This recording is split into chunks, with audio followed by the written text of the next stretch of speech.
बहुत से सेल्समैन अपने ग्राहकों को बेवकूफ या पागल समझते हैं, क्योंकि दिन भर वे ऐसे लोगों से मिलते रहते हैं जो केवल उनका समय खराब करने आते हैं।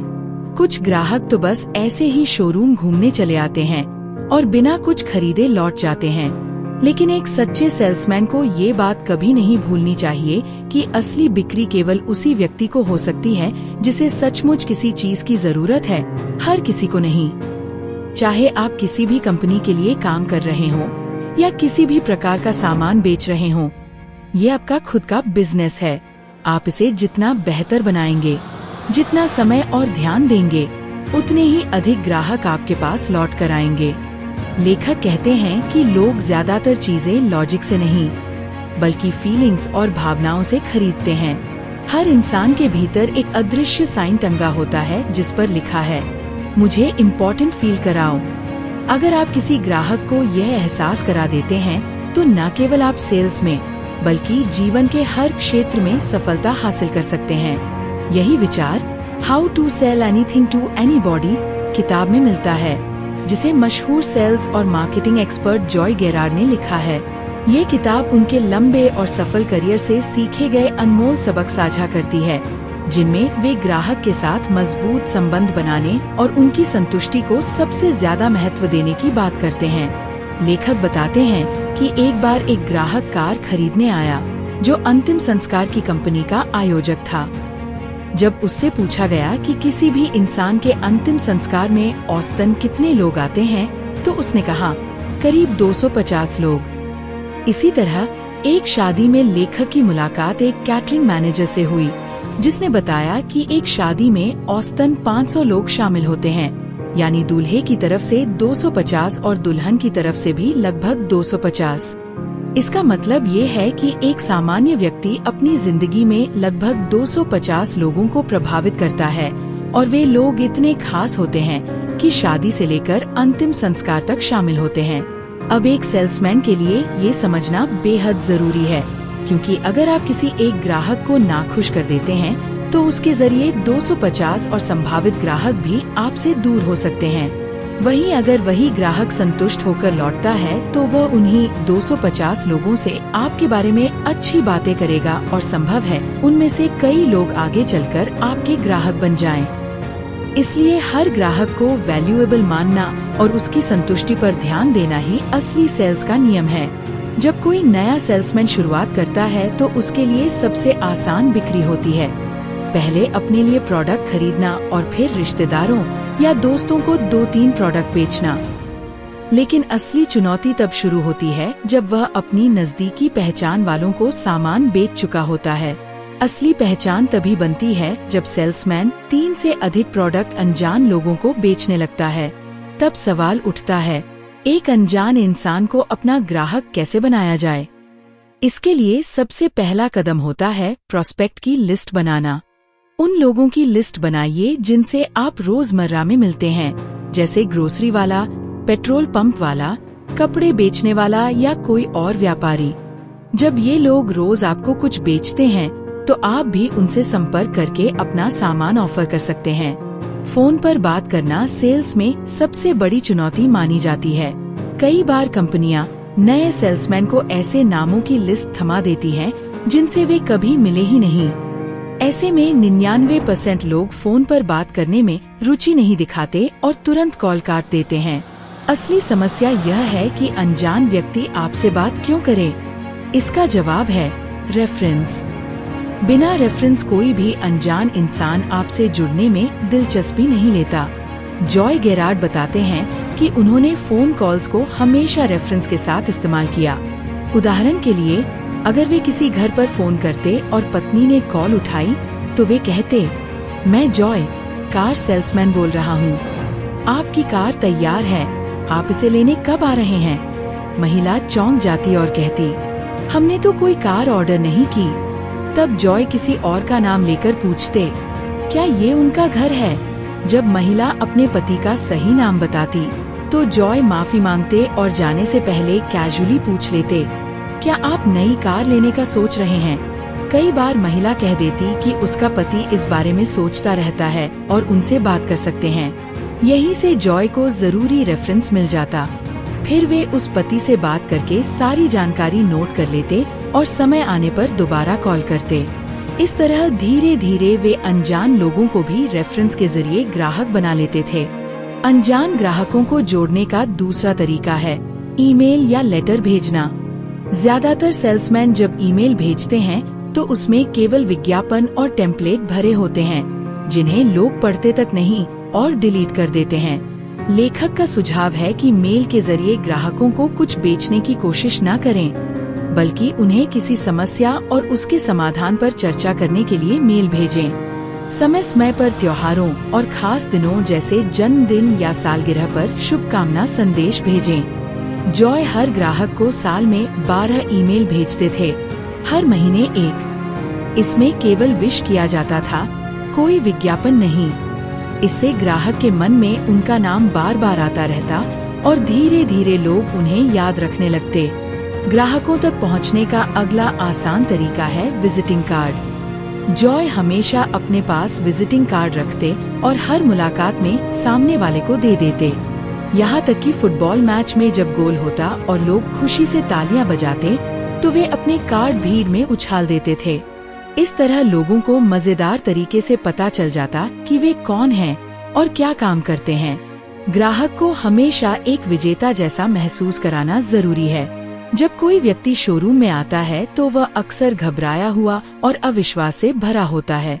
उसे लगता है कि सेल्समैन बस उसका पैसा ऐंठना चाहता है, इसलिए वह कहता है, मैं तो बस देखने आया हूँ।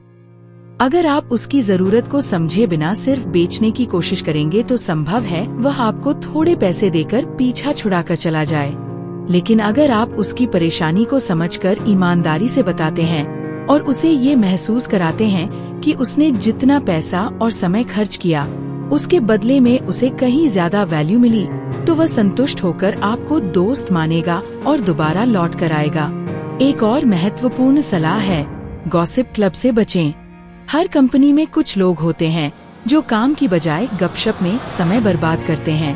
अगर आप उनकी आदत में पड़ गए तो आपकी सेल्स पर असर पड़ेगा।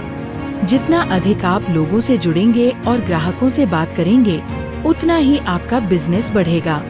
जॉय ने शुरुआत में जब कोई ग्राहक डेटा उपलब्ध नहीं था, तब टेलीफोन डायरेक्टरी से नंबर निकालकर कॉल करना शुरू किया। धीरे धीरे लोग खुद उनके नाम से उन्हें ढूंढने लगे। असली नियम यही है कि हर पल को सही दिशा में लगाइए और बेकार की गॉसिप से बचिए। अब बात आती है प्रोडक्ट को महसूस कराने की। लेखक कहते हैं कि जब उन्होंने पहली बार मर्सिडीज कार चलाई थी तो वह उनकी खुद की कार नहीं थी, बल्कि वे अपने दोस्त के साथ शोरूम गए थे। बजट उस समय नहीं था, लेकिन टेस्ट ड्राइव के दौरान जो फीलिंग आई उसने उनके मन में ये सपना जगा दिया कि एक दिन उन्हें ये कार जरूर लेनी है। वही अनुभव कई सालों बाद तब काम आया जब बजट बना और उन्होंने तुरंत मर्सिडीज खरीद ली। इसका मतलब यह है कि किसी ग्राहक को प्रोडक्ट का अनुभव कराना बेहद जरूरी है, चाहे वह कार हो, टीवी हो, मोबाइल हो या फिर इंश्योरेंस जैसी सर्विस। अगर ग्राहक उसे महसूस करता है तो उसके मन में उस चीज को खरीदने की चाहत गहराई से बैठ जाती है। जॉय कहते हैं कि वे कार बेचते समय ग्राहकों को ज्यादा बातें नहीं बताते थे। वे बस उन्हें कार में बैठा देते और चलाने का मौका देते। जितना कम वे बोलते, उतना ही ग्राहक कार को महसूस करता और खुद उससे बातें करने लगता। यह तकनीक इसलिए काम करती है क्योंकि हर इंसान अपनी भावनाओं और अनुभवों से ज्यादा प्रभावित होता है। जब ग्राहक खुद कहता है कि यह कार कितनी स्मूथ है, कितनी आरामदायक है या उसके बच्चों को ये कितनी पसंद आएगी, तब असल में सेल्समैन का काम आसान हो जाता है। यही कारण है कि हर उत्पाद को ग्राहक की इंद्रियों तक पहुंचाना जरूरी है। वह उसे देखे, छुए, महसूस करे और उसके साथ जुड़ाव बनाए। लेखक बताते हैं कि कभी भी ग्राहक को ये महसूस नहीं होने देना चाहिए कि आप उसे जबरदस्ती कुछ बेचने की कोशिश कर रहे हैं, बल्कि उसे यह महसूस कराइए कि वह खुद यह फैसला ले रहा है। उदाहरण के तौर पर, अगर कोई ग्राहक टेस्ट ड्राइव में कहे कि वह कार को थोड़ी दूर तक ले जाना चाहता है, तो उसे रोके नहीं, बल्कि कहें कि जितना मन करे उतना चलाइए। जब ग्राहक महसूस करता है कि उसने आपकी कार को ज्यादा समय तक चलाया है, तो उसके भीतर आपके लिए आभार की भावना पैदा होती है। यही भावना उसे खरीदारी की ओर ले जाती है। अब सवाल है, ईमानदारी और समझदारी का संतुलन कैसे रखा जाए? लेखक कहते हैं कि honesty is the best policy का मतलब यह नहीं कि आपको हर समय बिना सोचे समझे सब कुछ बोल देना है। यह एक पॉलिसी है, कोई कठोर नियम नहीं। कई बार आधा सच ही पर्याप्त होता है। जैसे अगर कोई ग्राहक फोन पर पूछता है कि क्या आपके पास अमुक मॉडल की कार है, तो जॉय कहते कि हाँ, मिल जाएगी। हमारे पास कई मॉडल्स उपलब्ध हैं। अब हो सकता है कि उस समय वह मॉडल शोरूम में न हो, लेकिन अक्सर वे उसे नजदीकी डीलर से अरेंज कर लेते थे। असली मकसद ग्राहक को शोरूम तक लाना होता था। जब ग्राहक सामने आ जाता है तो उसके खरीदने की संभावना कहीं अधिक बढ़ जाती है। सेल्स का अगला बड़ा राज है ग्राहक को विजेता महसूस कराना। जब वह शोरूम में आता है तो उसके मन में पहले से ही डर और अविश्वास होता है। वह सोचता है कि सेल्समैन केवल उसका पैसा ऐंठने के लिए बैठा है। वही सेल्समैन सोचता है कि यह ग्राहक केवल टाइम पास करने आया है। इस तरह दोनों एक दूसरे को दुश्मन मानने लगते हैं। अगर यही माहौल बना रहा तो न तो ग्राहक संतुष्ट होगा और न सेल्समैन सफल। इसलिए जरूरी है कि आप ग्राहक से दोस्ती का रिश्ता बनाएं, उसकी परेशानी को समझें और उसे ये महसूस कराएं कि उसने आपके शोरूम से खरीदकर सही निर्णय लिया है। लेखक कहते हैं कि जब कोई ग्राहक आपके पास आता है तो वह अपने 250 लोगों का प्रतिनिधित्व भी करता है। अगर वह नाराज होकर जाएगा तो उन सभी तक नकारात्मक बात पहुंचेगी, लेकिन अगर वह खुश होकर जाएगा तो वही ग्राहक आपके लिए 250 संभावित ग्राहकों का रास्ता खोल देगा। इसलिए हमेशा ग्राहक को यह एहसास कराएं कि उसने पैसा और समय खर्च करके जो लिया है उसका उसे कहीं ज्यादा मूल्य मिला है। जब ग्राहक यह महसूस करता है कि वह विजेता है तो वह आपके प्रति वफादार हो जाता है। सेल्स में एक और अहम बात है समय का सही उपयोग। हर कंपनी में कुछ लोग होते हैं जो गॉसिप क्लब का हिस्सा बन जाते हैं। ये लोग घंटों आपस में बातों में समय गवा देते हैं, लेकिन लेखक कहते हैं कि अगर आप समय गॉसिप में बर्बाद करेंगे तो वह सीधे सीधे आपकी कमाई में कटौती करेगा। हंसी मजाक और समय बर्बाद करने से पैसा नहीं बनता। पैसा तभी बनता है जब आप अधिक से अधिक संभावित ग्राहकों तक पहुंचते हैं। इसलिए हमेशा याद रखिए कि जितना अधिक समय आप सही दिशा में लगाएंगे उतना ही अधिक लाभ पाएंगे। अब बात करते हैं भावनात्मक जुड़ाव की ताकत पर। लेखक बताते हैं कि लोग तर्क से कम और भावनाओं से ज्यादा खरीदते हैं। अगर आप ग्राहक की भावनाओं को छू सके तो बिक्री आसान हो जाती है। जैसे जब कोई व्यक्ति लाइफ इंश्योरेंस खरीदता है तो वह अपने परिवार की सुरक्षा की भावना से प्रेरित होता है। अगर आप उसे ये एहसास करा दें कि उसके जाने के बाद उसका परिवार सुरक्षित रहेगा तो वह बिना ज्यादा सोच विचार किए इंश्योरेंस खरीद लेगा। सेल्स में निरंतरता भी उतनी ही महत्वपूर्ण है। लेखक कहते हैं कि कोई भी तरीका तभी काम करता है जब उसे बार बार किया जाए। हो सकता है शुरुआत में आपको रिजल्ट न मिले, लेकिन धैर्य और निरंतरता से अंततः सफलता जरूर मिलती है।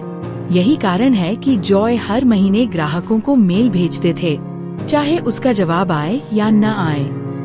धीरे धीरे वही ग्राहक उनके सबसे बड़े खरीदार बन जाते थे। कभी भी अपने काम को हल्के में न लें। लेखक कहते हैं कि चाहे आप किसी कंपनी में काम कर रहे हों या खुद का बिजनेस कर रहे हों, आखिरकार ये आपका ही काम है।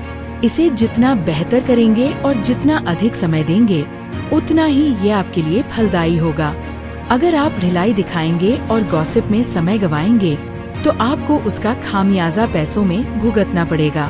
इस पूरी किताब का सार यही है कि हर ग्राहक को महत्व दें, उसे विजेता की तरह ट्रीट करें और उसकी समस्या को समझकर समाधान पेश करें। अनजान लोगों तक पहुंचने के लिए फोन, ईमेल और विजिटिंग कार्ड जैसे तरीकों का इस्तेमाल करें।